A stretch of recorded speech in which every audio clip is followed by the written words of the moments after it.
because there's now a very big incremental cost associated with leverage, it actually makes more sense to take less of it. Whereas a year ago, whether you were borrowing 80% or 65, there really wasn't much of a difference in the interest rate.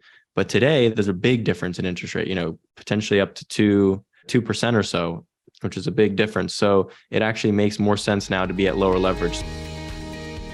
This is your daily real estate syndication show. I am your host, Whitney. So we're back for our final day with Rob Beardsley, who's become an expert in structuring deals, all right, underwriting deals. He has dove into this and written a recent book that you're going to hear us continue to talk about, but we're going to dive more in today to those pieces concerning our current economic climate. How have those things changed? How's he looking at deals now versus 12 months ago? And putting these pieces together to structure the deal for our investors and our team that with the least amount of risk possible with the debt and equity that we have to work with in today's climate. Even what does he expect to happen over the next 6 to 12 months in the economy and just the real estate market? He shares that as well in great detail, which I was very grateful for. I know you're going to learn a lot from that. I hope, again, that you have liked and subscribed to the show. Hit that button, subscribe to the show. I hope that you are sharing it with your friends as well. If you're buying a large project, and I even argued in the last segment, even a duplex, you need to know that you're structuring the deal the best you possibly can. And there's so many ways to go about this and think about the debt and the equity and what kinds of debt. Oh my goodness. It can seem quite overwhelming. And I shared with our guests that I wish I had these resources years ago that he's created that would help me to think through different types of ways to structure a deal. And Rob is back with us again today. Welcome back, Rob. Great to be here. Let's do it. Yeah, let's dive back in. And I want to hone in more on, the current economic climate, right? Maybe what's changed and structure strategies that, how you've adjusted, as the debt markets have changed, because they have changed a little bit, right? So over the last, really few months and 6 months compared to a year ago, a lot has changed. So let's dive right back in. I know the listeners that's their big question too, right? Well, how should I be looking at deals right now? How is Rob looking at deals right now as these things have changed a lot? So just to give a recap, where we are today, where we came from, a little less than a year ago, we had one of the hottest commercial real estate markets in history. A lot of transactions, really cheap debt that was fueling the transaction market. Cap rates were low, things were tight, but the numbers were still making sense essentially because of how cheap debt was. And then all of that began to unwind in the first couple quarters of 2022 as the Fed really switched their stance completely on inflation. They had continued to say that inflation was transitory, and that was their reasoning for keeping rates low. And then they quickly switched and said, okay, this inflation is actually not transitory. We're very concerned about this becoming persistent, and we need to stomp this out. And so they raised rates at the fastest pace in over 20 years. So we had the highest inflation in 40 years, and then they were raising rates at the fastest rate in 20 years. And that is a dramatic move in the market, but it was even more dramatic in relation to expectations, and that's what really shocks markets is not when things change, but when they change different from expectation. So that all occurred, and that's what brings us here to this new market where interest rates are way up and cap rates, which is the way, the typical way to value real estate, has gone up as well a little bit. In my estimate, and I just read a research report from Green Street, they were in line with me saying that cap rates are up about 50 basis points. However, debt is up much more than that. So we're in a much tighter and more compressed environment, and that is putting a big strain on the availability of debt capital and to an extent equity capital. So on the debt side, we covered this in previous segments, but we're seeing leverage come way down all across the board, whether it be an agency lender who is limited to loaning based on the in-place income. Well, if the in-place income, which is your cap rate, is much lower than your cost of debt, that's really going to exacerbate how much the agency lender is able to lend. And then on the bridge side, they've also come down on leverage as their underwriting metrics have tightened up. So there's leverage down across the spectrum. I know in the last show, we got into the fact that this is a great opportunity to now consider preferred equity because of this gap and lower leverage in the structure. And the really fascinating thing about the equity side right now is the fact that there's a lot of money out there. People, by and large, and when I say people, I mostly, yes, households have wealth, but also family offices and private equity firms are sitting on a lot of capital. So equity has liquidity, but they're being selective right now. They understand what's going on in the market and they're just looking at the deals and going, well, these look very tight. If we have the luxury of waiting, we'll wait. So it's an odd market where there's a lot of people with money in effect sitting on the sidelines, but they're eager to do deals. So who's going to blink and make the first move is kind of what we're waiting to see as the next 6 to 12 months unfold. No doubt. A lot of capital waiting and even people preparing more and more capital, just holding on to it. And I like what you said, who's going to blink first? Who's going to make the first move? And thinking about what has changed over the last year, I appreciate the recap too. I think that's helpful for all of us to think through why some of that happened at a high level. And it's kind of the knee-jerk response, right? What we didn't expect potentially.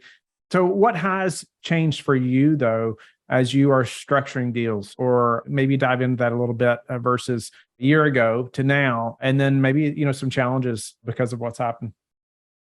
So the biggest change is on the debt side again, and that's just leverage. So we were borrowing at 75 to 80% leverage a year ago because the capital was available and it was cheap, plentiful and cheap. And today, it's the exact opposite. The debt market is fragmented and it's hard. It takes a lot of work to really find the optimal lender for your deal. And because there's now a very big incremental cost associated with leverage, it actually makes more sense to take less of it. Whereas a year ago, whether you were borrowing 80% or 65, there really wasn't much of a difference in the interest rate. But today, there's a big difference in interest rate, potentially up to 2% or so, which is a big difference. So it actually makes more sense now to be at lower leverage. So the last few deals that we've been doing this year have been around 60, 65% leverage, which does a few things. One, it allows us to access the optimal interest rates available in the market. And number two, it greatly reduces our risk in the deal because we're just simply at a lower leverage point. So we have more equity cushion and we're less strained by the debt service for the deal. So those are the biggest changes that we're seeing in the market. And how does that affect the rest of the deal? Like as you change the loan to value, or what does it do to the rest of the deal? What should we expect as we're trying to make that work? Yeah, so you can expect that your levered returns are going to be lower because you're simply using less debt, right? And debt magnifies projected returns. So with lower leverage, you need to be somewhat willing to accept lower total returns. However, with that in mind, cap rates have gone up a bit. So now we're seeing that we're actually able to project and solve for similar returns than before, but with lower leverage. So that's actually much healthier and a much better place for us as we're moving forward. So we're optimistic about the future because at the end of the day, financing is temporary and your price is permanent. So if you can find situations that are coming in the next 12 months where, maybe the debt isn't the most attractive in the world, but you think you're getting a great price, then you might be in a position to execute your business plan. And then in 2-3 years, refi into a much better loan and find yourself with a really strong deal.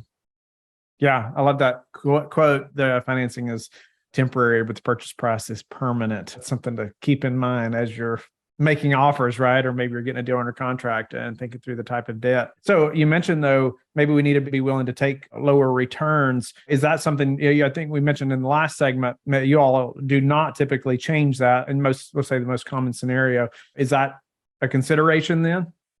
Yeah, we have to recognize that everything should be evaluated on a risk-adjusted basis. So I can't look at a deal that's opportunistic in that it's in a risky area with high debt and half vacant. I can't evaluate that deal with the same returns as a new asset that's stabilized, well-performing at low leverage, right? So they should be evaluated on different return criteria. So we essentially do the same thing. While we're not changing the deal structure or offering a different preferred return or anything like that, we are willing to say, okay, well, this deal is actually really low risk and we really are excited about its potential. So we are more willing to accept, let's say, a 14%, 15% return rather than shooting for a 16, 17% return.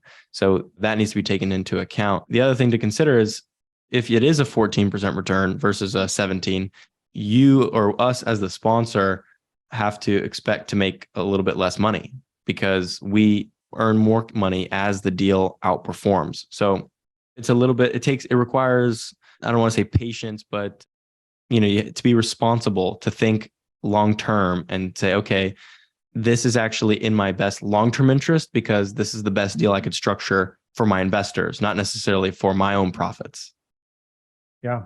And thinking about for our investors, and we were just talking about, all the capital that I feel like people are holding on to right now, right? Just waiting, for the right time to pounce. But what about finding those investors now, finding that equity that you're raising? How has that changed I'm hoping we have some good deals to buy, over the next 6-12 months. What does that look like now, though? Finding those investors and even just keeping those relationships going maybe in a slower deal flow time or, deal acquisition time.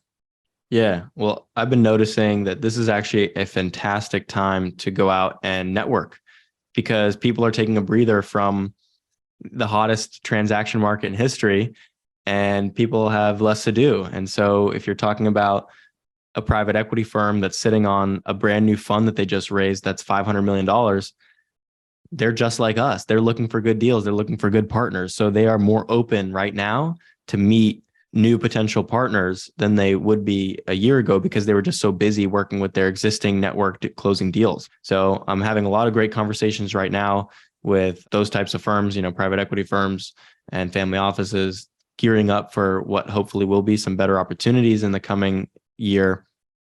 So that's number one. I'm actually pretty happy and excited about all the relationships that we are building and that we're going to continue to work towards building in this coming times. But what you pointed out was, when there's less deals going on, it's in a way harder to build relationships because you can't really talk abstractly about a deal for very long, right? It's a relationship is really best built through a deal, right? You don't really know someone until you work on a deal together, till you look at each other's underwriting, till you understand where they're coming from and things like that. So it is really important to stay active. And that's exactly what we're doing. We're underwriting deals every day. We're submitting offers every week. And we are trying to keep, if we have a deal that we think makes sense, we want to put it in front of potential investors so that we're keeping that communication going and learning about how they evaluate opportunity. Yeah. Yeah. No doubt about it. You mentioned building the relationships with, family offices. What's your focus level on family offices versus individual investors? Yeah, that's a great question. So both are really important to us and they're big drivers of our business. The focus, I don't want to say 50-50 because that's just right down the middle and it's probably not true. But yeah, I think it's pretty evenly split. And what's good is, we've built up a process and a team to be able to handle both. And that is really the key because any sort of raising capital, any investor is very time consuming and you have to have the right processes in place to handle those types of investors. Some firms are really only set up to cater to one or the other.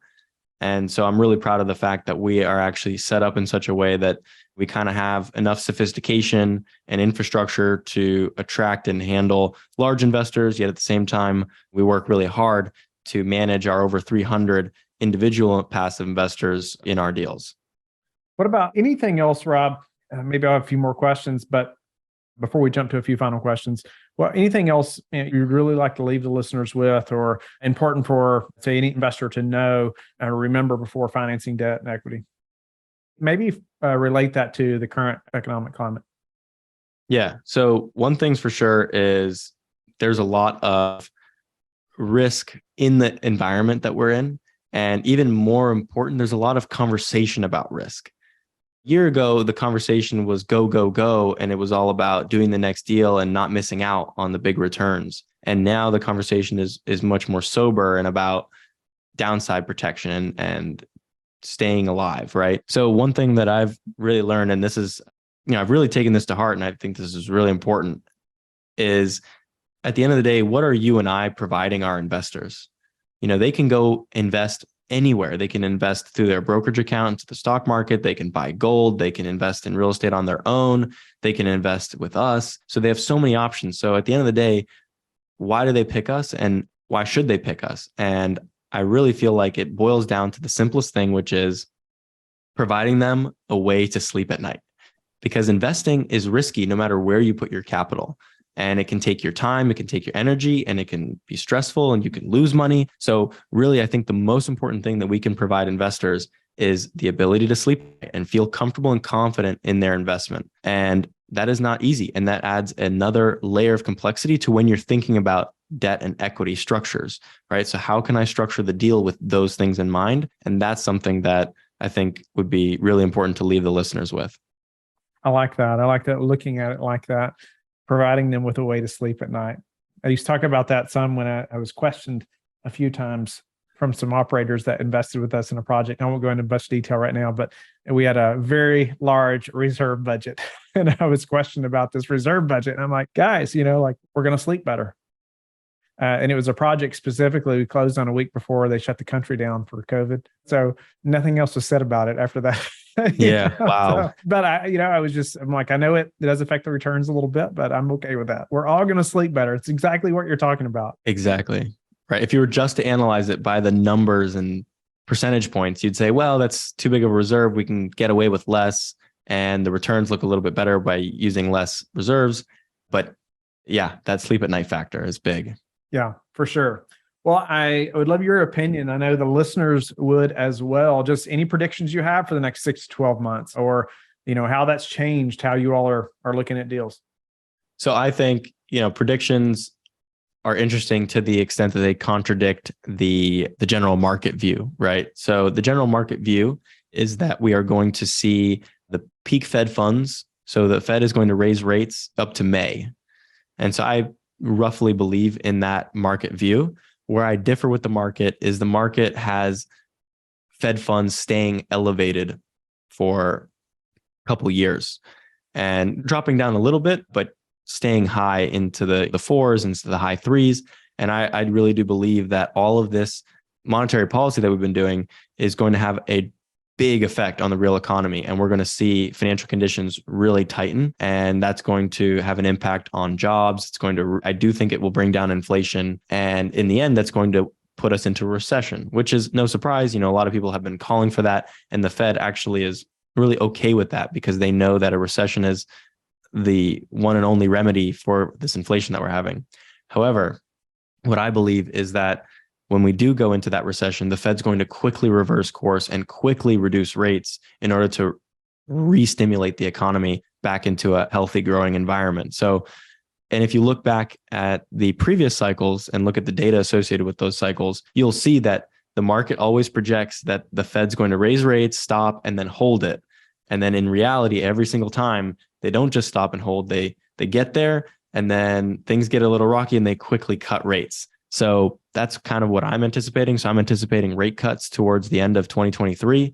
And I think that there's going to be not amazing buying opportunities, but I do think that prices will come down a bit further and that will peak sometime towards the end of next year. And that's the extent of my predictions for now. Yeah, no, I like that. I appreciate the detail. You've obviously thought that through, and I'm grateful that you're willing to share some of that. What about and I know I probably asked you this last time because I love just hearing how other operators feel about this, and maybe I'd love to know if this has changed just in our current climate as well. But how you're preparing for this recession as you're buying a deal right now. Like, give us listeners and I some things that you're strongly considering so you're prepared for a downturn, recession as you're operating a new project. Yeah. And that conversation extends to the existing portfolio, because I think that is where the bigger challenges lie. Because if you bought a deal a year ago with certain assumptions, those assumptions are most likely out of the window by now, right? Because the market has changed so dramatically in a non-consensus way. So on the existing portfolio, we're taking extreme measures and precautions, and we're looking at doing a refinancing of the entire portfolio to make sure that we are prepared and safe and ready to weather any potential storm. So that is definitely one of our biggest focuses at the company right now.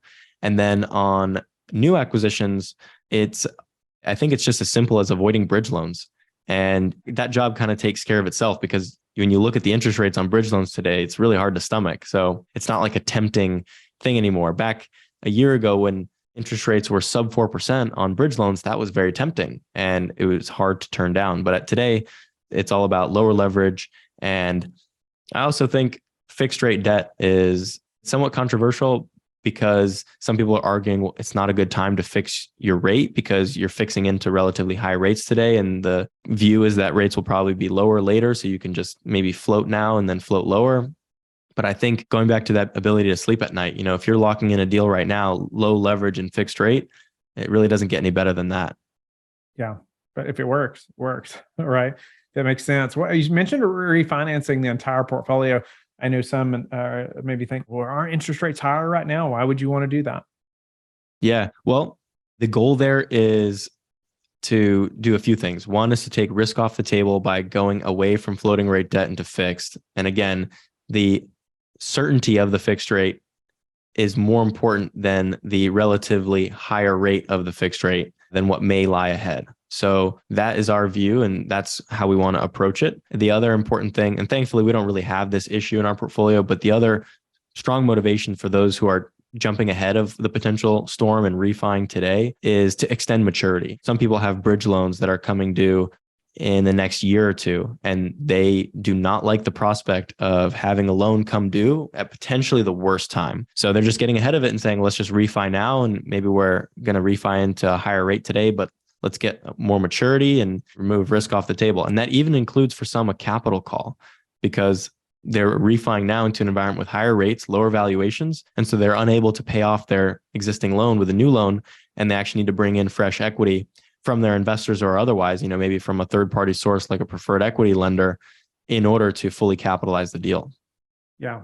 No, it's definitely some things to consider. I appreciate you even going into depth there, why you all would consider that now, and getting the value of the long-term fixed rate, and even that some are, having to do cash calls to make that happen.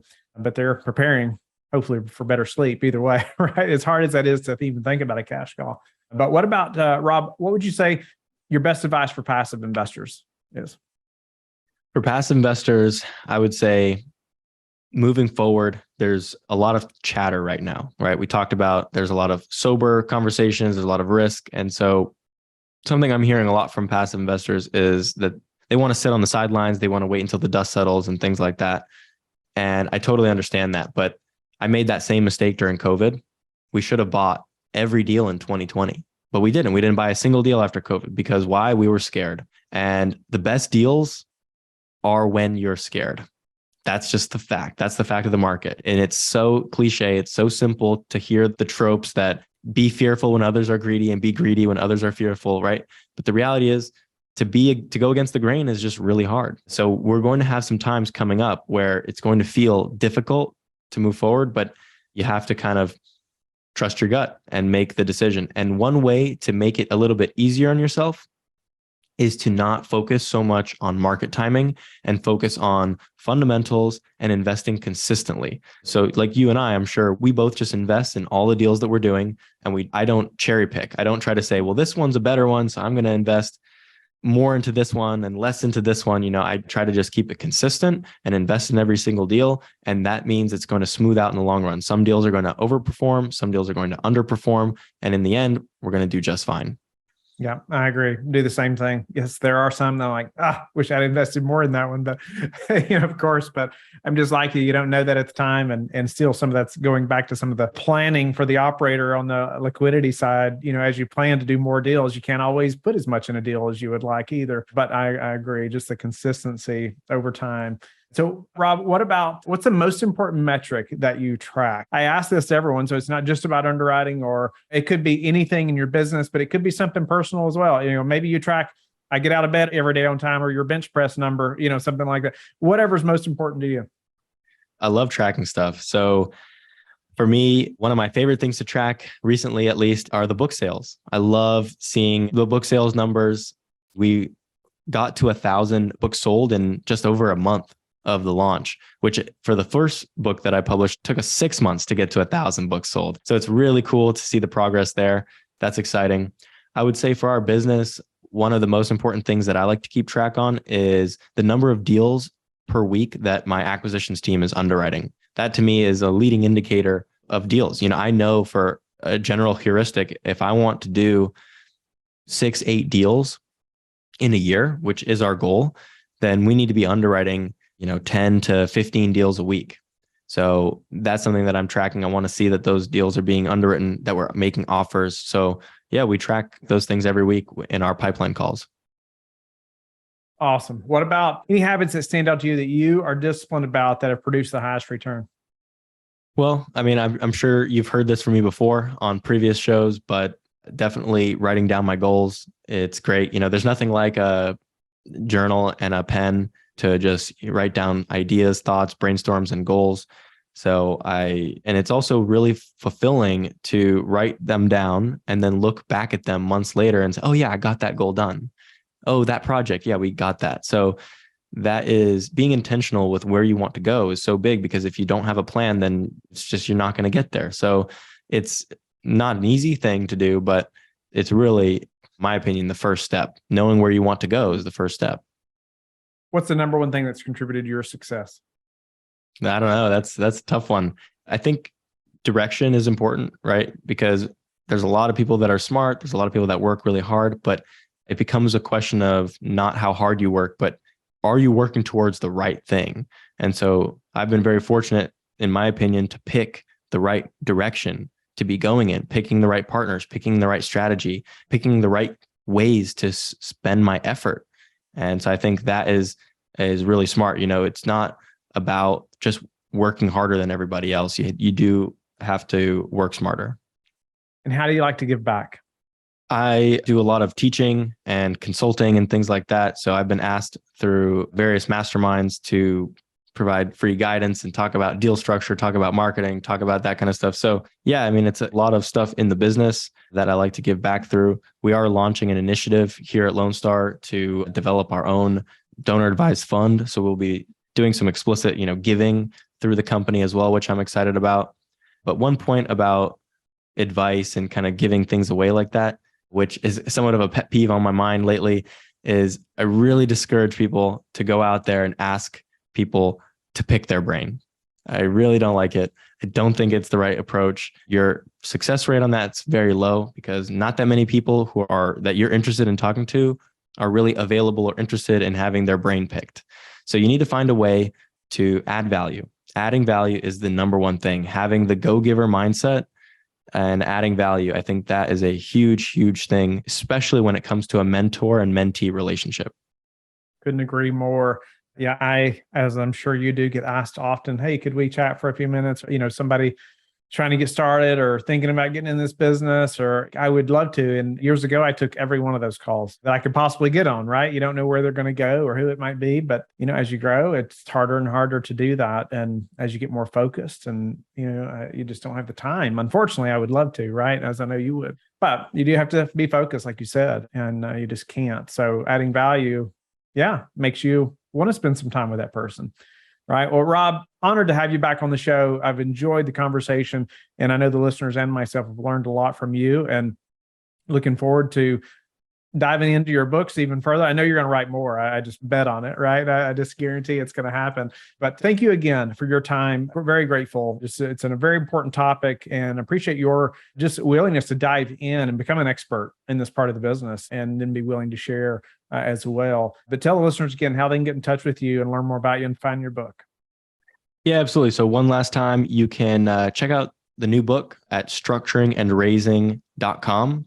So that stands for the book title, Structuring and Raising Debt and Equity for Real Estate. But for the website, just structuringandraising.com.